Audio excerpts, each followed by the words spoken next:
So hindi ito sa stabilizer mga boss, eto nga, napalitan na nga, nawala na yung talpakan ng paa dyan. Pati hindi ito mga boss, ayan, pinalitan na rin ni Boss Anlit yan. Ito pala mga bossing, yung sa harapan na gulong. Naayos na nga namin ito, sinisentro na nga namin to.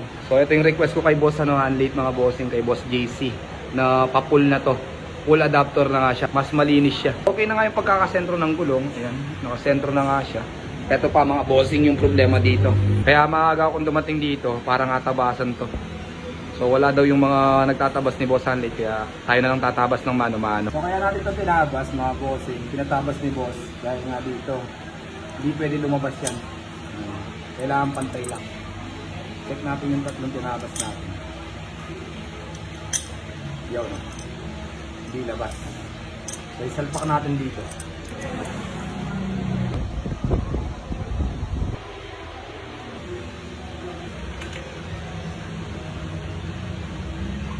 Mga boss, hindi na tumatama yung mga boss dito sa kanyang bracket.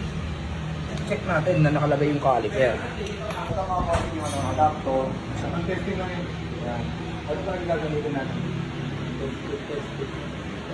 Tapasin muna to, habang ginagawa to, ilalagay na natin yung mga kulang pang bolts. Fix na natin yung cam view niya mga boss. Ito nilagyan ko na yung spacer dito para mas malinis. So kumakambyo na to mga boss.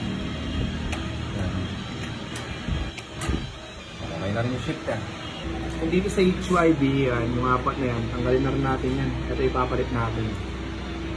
Tanggalin natin dito. Ang hirap mo. Okay.